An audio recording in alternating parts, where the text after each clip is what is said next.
7,000 supercars, gold-plated planes, palaces bigger than small cities. For most of us, that's fantasy. But for these kings, that's just their morning routine. These aren't just rich men. They own oil empires, rule kingdoms, and control economies. But who really sits on the golden throne as the richest Arab monarch alive? Sultan Hassan al-Bolkiah of Brunei. A $20,000 haircut? That's just a Tuesday for Sultan Hassan al-Bolkiah.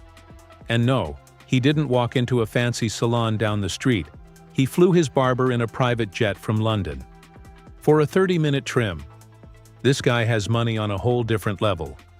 With a net worth of $30 billion, the Sultan is the proud owner of the largest car collection on Earth.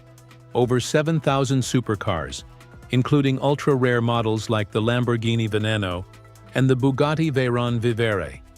The total value of his garage? Around $2 billion. Yeah, he could drive a different car every day for 20 years and never repeat. And he doesn't stop at cars.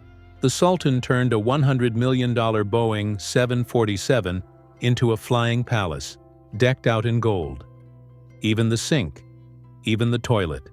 Solid gold. His official residence?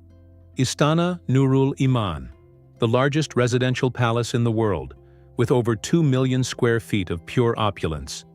It makes Buckingham Palace look like a starter home. Still not impressed? Let's turn the dial up. King Salman of Saudi Arabia. King Salman doesn't just rule Saudi Arabia, he rules oil. He sits on a throne backed by a royal family worth an estimated $2 trillion. His personal net worth? $20 billion. His primary residence? The legendary Riyadh Palace, basically a small city with its own hospital, cinema, mosques, and, of course, a golden throne room. We're talking 4.9 million square feet of royal excess. He owns over 7,000 luxury cars, including a gold-plated Rolls-Royce Phantom, a $4.8 million Maybach, and a $3.4 million custom Bugatti Veyron. And when King Salman flies, he doesn't just ride in style, he owns a private jet fleet worth over $2 billion. One of them? A $500 million Boeing 747 with an interior coated in gold. Literal gold. And yes, he descends the jet via a gold-plated escalator, because stairs are for peasants. Oh, and his yacht? Prince Abdulaziz, worth $100 million. A palace on the sea. Sheikh Mohammed bin Zayed Al Nahyan.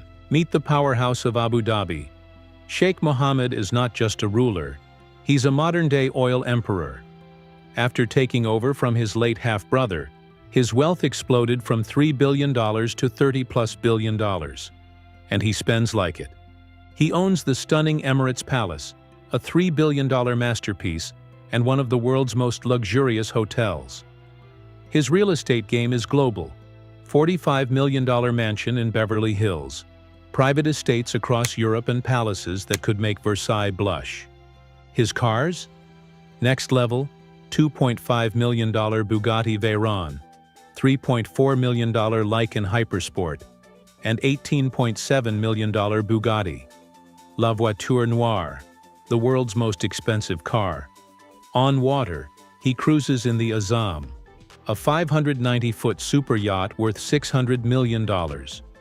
On the walls of his palaces, a $100 million art collection. Because, why not? Sheikh Mohammed bin Rashid Al Maktoum. Dubai didn't build itself, Sheikh Mohammed did. With a personal fortune of $5 billion, he didn't just flex wealth, he reshaped a desert into one of the most extravagant cities on Earth. His home? The $550 million Zabil Palace, filled with ivory, precious metals, and every luxury imaginable. Oh, and he owns more UK land than the British royal family. His property list includes a 63,000-acre estate in Scotland, 45 million mansion in Texas, and 323 million penthouse in Monaco. And the cars? Ridiculous. Bugatti Veyrons, Lamborghini Reventons, Ferrari Enzos, McLarens, name a dream car, he probably owns 5. His yacht, Dubai, is worth over $350 million. And his wedding? Cost $200 million. It was so extravagant, they built a new stadium just to host it. Prince Turki bin Abdullah? This guy owns a gold-plated Lamborghini Aventador Super Veloce worth $1.2 million. And no, he doesn't just keep it locked away in some royal garage. He drives it through the streets of London, like it's just another Tuesday. Yup. Prince Turki and his gold car parade actually caused a media frenzy in London. At one point, he even parked it on a super-exclusive street, got slapped with a $110 parking fine, and didn't even blink. That's probably what he tips his valet. But here's the real question. Is there another royal who can top this level of luxury? Buckle up, because we're about to meet the wildest billionaires of the Arab world. Sheikh Hamad bin Khalifa Al Thani, former king of Qatar. When people talk about Sheikh Hamad, it's not just about his political legacy, it's about his taste. With a personal fortune of $2.1 billion, he's living like royalty. Literally. His main palace in Doha? Worth over $1 billion. And it's not just one building, it's a whole complex of 15 gold-covered residences. Yup, 15. Each one dipped in actual gold. But he didn't stop in Qatar. He secretly built another palace on the coast of Oman, completed in 2019. This one? Think royal white and gold theme with just the right amount of "you can't afford this." And of course, he's got a dream garage, Lamborghini Aventador SV, Ferrari LaFerrari Aperta, Bugatti Chiron, you name it. If it's fast and expensive, it's probably parked under his palace somewhere. King Mohammed VI of Morocco. Next up, King Mohammed VI, also known as the King of Cool. With a net worth of $2.5 billion, this guy doesn't just rule Morocco, he redefines what it means to be royal. His main residence? The Dar al-Makhzen Palace in Rabat, also called the Palace of Happiness. And honestly, with that name and ocean view villas in Agadir, who wouldn't be happy? But wait for it. He also owns a $100 million mansion in Paris, just a stone's throw from the Eiffel Tower. Fancy, right? And get this, he's turned many of his palaces into luxury hotels, pulling in over $100 million a year. Now that's what I call royal side hustle. His transport game? On point.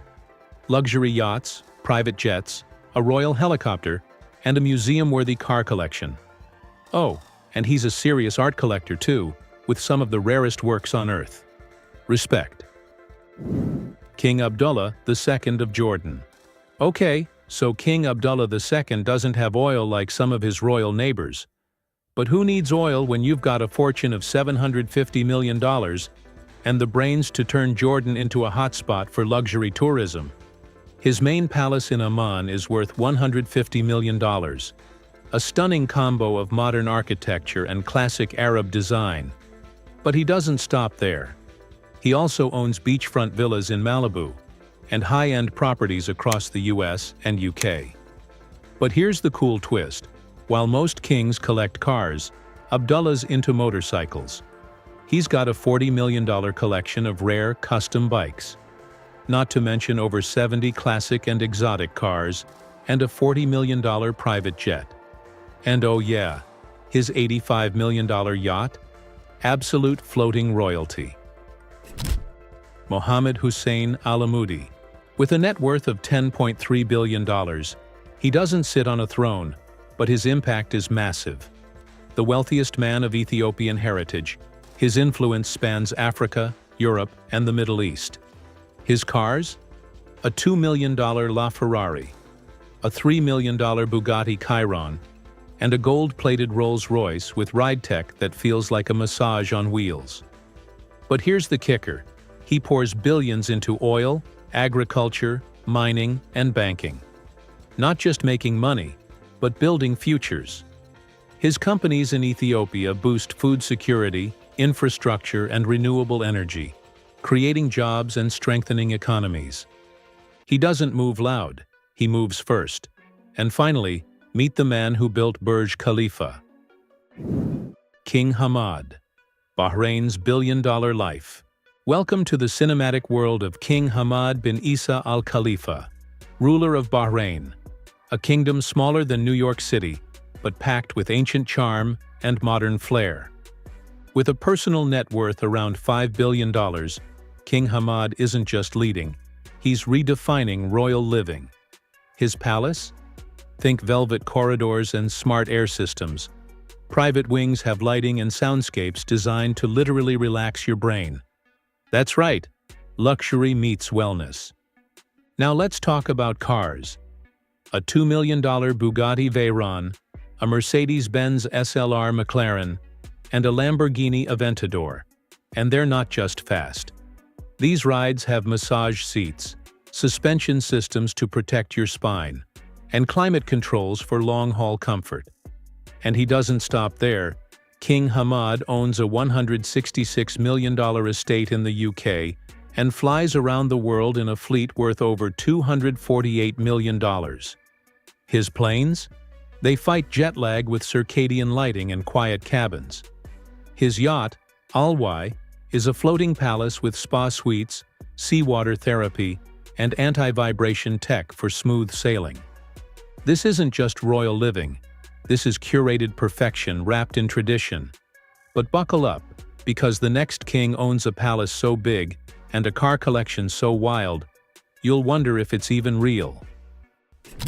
Mohammed Al-Abar, the visionary behind Emaar Properties and the mastermind of modern Dubai. Worth $3 billion, he's not just a developer, he's an architect of dreams. The Burj Khalifa isn't just tall, it's a symbol of ambition. Gold finishes, wellness-centric interiors, and smart systems that support mental clarity and physical health. And he didn't stop at the sky.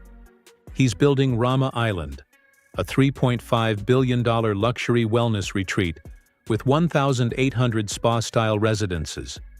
Plus, he co-founded Noon, the Middle East's e-commerce powerhouse, to bring local needs into the digital age.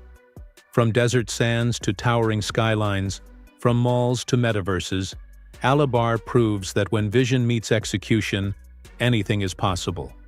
So what impressed you the most about these extraordinary Arab powerhouses? Drop your thoughts in the comments. I'd love to hear from you. And if you enjoyed this dive into royalty, wealth, and legacy, make sure to like the video and hit subscribe. You won't want to miss what's coming next. Thanks for watching.